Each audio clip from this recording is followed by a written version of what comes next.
네, 이낙연 전 대표는 이재명 대표와 회동을 마치고 제 갈 길을 가겠다며 탈당을 시사했습니다. 먼저 듣고 오시죠.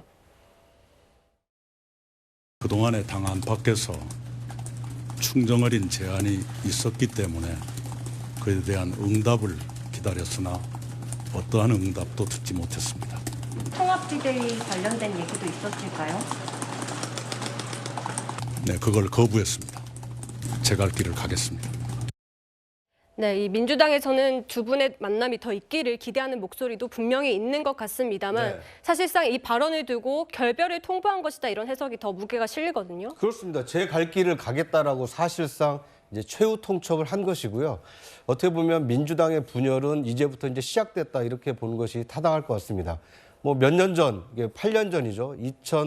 2016년 총선을 앞두고 2015년 12월에 당시 이 새정치민주연합의 한 축을 담당했던 안철수 의원이 탈당을 합니다. 그리고 나서 두 달 뒤에 2월 초에 국민의당을 창당을 하고 민주당 소속이었던 호남 의원들 상당수가 국민의당으로 새정치민주연합을 떠나서 이 국민의당으로 합류해서 이 총선에서 제3당으로 지역구에서 28석, 총 합쳐서 38석을 얻는 이변이 일어나게 됐습니다. 지금 민주당은 비슷한 전철을 밟고 있는 것이 아닌가 하는 생각이 듭니다.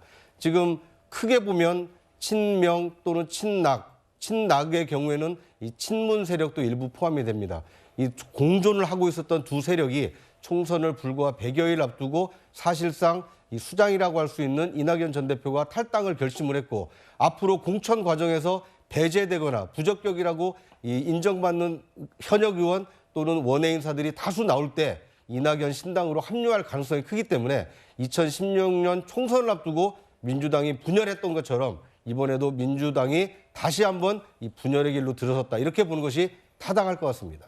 네, 그러면 지금 2016년의 국민의당처럼 이 이낙연 신당도 마찬가지로 이 호남에 기반을 둔 신당을 만들 거라고 보십니까? 결국은 이제 아무래도 이제 호남이 텃밭이 되는 거고요. 그다음에 수도권에서도 상당한 세가 있지 않을까 이렇게 보이는데 저는 이재명 대표가 집착하는 이유를 모르겠어요. 왜냐하면 공천은 시스템에 따라서 룰에 따라서 이게 공정하게 이루어질 거 아닙니까? 굳이 본인이 대표한 데에서 본인 마음대로 공천할 거 아니잖아요. 어차피 이게 시스템에 따라 움직이는데 굳이 왜 대표직에 그렇게 집착할까? 그리고 두 번째는 이게 본인이 대표직을 수행하기도 현실적으로 어렵잖아요. 왜냐하면 이게 선거를 한 데에서 재판이 멈춥니까? 우리 옛날에 개는 지지도 기차는 간다 하지만 선거는 해도 재판은 간다. 이 말은 이게 재판이 중단될 수가 없어요. 그렇다면 이재명 대표는 선거 직전까지도 매주 일주일에 한 3-4번 재판하러 가야 됩니다. 전국에 지원 유세도 못하고 아무것도 못하고 재판정에 들락날락하면 민주당이 큰 마이너스만 되는 거 아닙니까? 근데 굳이 왜 두 번째 집착하는지 이해가 안 되고 마지막으로 우리 장 변호사님이 당원의 압도적 다수로 됐다고 했잖아요. 근데 국민의힘 보세요. 당원의 과반수 압도적으로 된 김기현 대표도 사퇴했지 않습니까? 그게 비대위로 지금 가고 있지 않습니까? 한동훈 비대위 바람을 일으키고 있지 않습니까? 지금 이재명 대표가 거기 있음으로써 계속 분열되면서 오해를 받고 있잖아요. 이럴 때 이선 후퇴하면서 정말 이탄희 의원이든 젊은 완전히 물갈이해버리면 탈당 명분이 없잖아요. 그러면 총선 승리하면 될 텐데 왜 이렇게 저는 자리에 집착하는지 이해가 안 돼요. 네, 알겠습니다.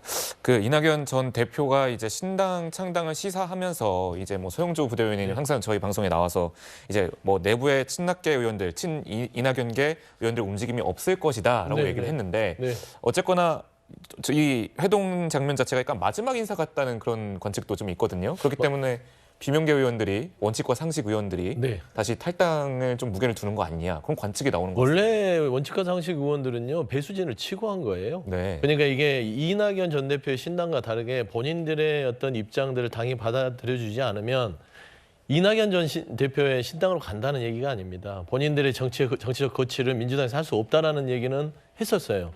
이거는 이낙연 전 대표가 별개로 먼저 주장을 했었죠.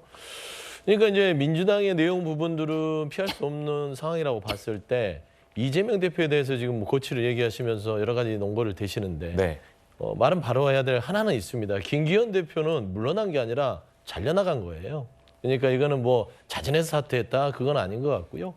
이재명 대표를 흔드는 부분에 있어서 이낙연 전 대표가 저는 이거는 흔들려고 했던 게 아니라 당에 대해서 좀 어느 정도 쓴소리를 했는데 내심 나중에 보니까 이낙연 전 대표가 미리부터 그냥 신당을 생각했구나라는 게 드러난 겁니다. 그래서 그런 명분이 없는 신당에는 지금 현재 당내에서 뭐 친낙이라고 하나요? 뭐 이낙연계라고 할 수 있는 그분들을 보통 한 3, 40명 보고 있었습니다. 근데 3, 40명 중에 10% 내외에서 지금 거의 공감대가 비슷하게 이루어지고 있어요. 그랬을 때는 누가 따라가겠습니까? 가지 않죠.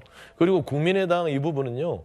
민주당이 그런 뭐 정치공학적으로는 그렇게 생길 수는 있지만 이준석 전 대표가 만든 신당 쪽에 국민의힘 쪽이 그렇게 될 공산이 큽니다. 더. 왜냐하면 2016년도는 왜 우리가 그렇게 됐냐면 하위 20%를 컷오프 시켜버렸어요. 그러니까 아예 덜어내서 국민의당으로 갔던 것이고 그걸 지금 국민의힘이 하고 있는 겁니다. 하지만 저희는 그렇지 않기 때문에 최대한 경선 속에서 가는 방향에서 국민의당의 제2의 현실이 될 것이다. 이거는 조금은 다른 양상이다라는 설명을 좀 덧붙이고 싶습니다. 네, 뭐 친이낙연계 의원 중에서 10%만 이제 동료가 될 것 같다. 그것도 이렇게 많죠. 보시는 거죠? 그것도 많은 거다. 10%도 많죠. 예, 저는 한 서너 명 정도, 많아야 한 5명 정도 뭐 그렇게 생각하고 있습니다. 네, 알겠습니다. 그러면 저희가 이제 이런 얘기를 하는 이유는 옛 동교동계 출신이죠. 이석현 전 국회 부의장도 탈당하면서 이낙연 신당 합류를 선언을 했기 때문인데요. 먼저 듣고 이야기 계속 나누겠습니다.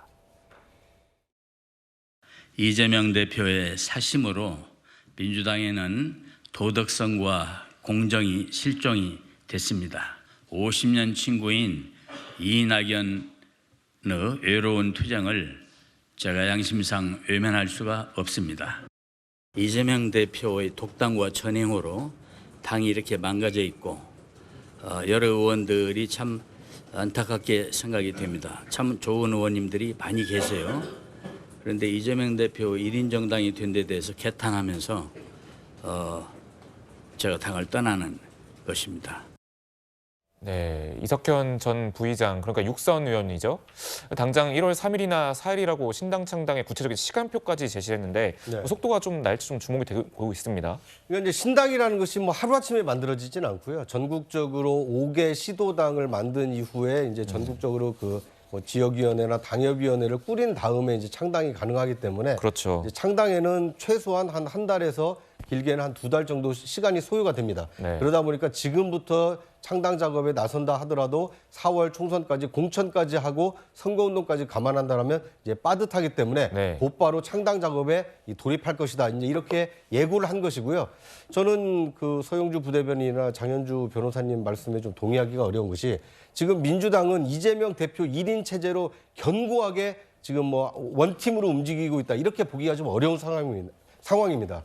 대체로 보면 강력한 어떤 뭐 극성 지지층 이른바 개딸들도 있겠습니다만 현역 의원들의 대다수의 경우에는 친명계라기보다는 친문계가 많습니다. 2020년 그 문재인 정부 집권 3년, 4년 차에 치러졌기 때문에 문재인 대통령과 가깝다는 이유로 공천을 받아서 국회의원이 된 분들이 많기 때문에 이분들이 과연 기득권을 유지하고 내년 총선에 다시 나올 것이냐. 저는 오히려 그분들은 불이익을 당할 가능성이 상당히 높고 그렇기 때문에 친명계보다는 친명 호소인으로 약간 친명으로 위장 전술을 펴고 있는 현역 의원들이 많기 때문에 앞으로 공천이 진행이 되면 될수록 친명계가 아니라는 옥석가리기가 이루어질 가능성이 크고 만약에 낙천하거나 낙선하게 된다면 아마 이낙연 신당으로 합류할 가능성도 크기 때문에 민주당의 분열은 지금부터 시작됐다. 앞으로 그 추이를 지켜봐야 된다. 이렇게 말씀드리겠습니다.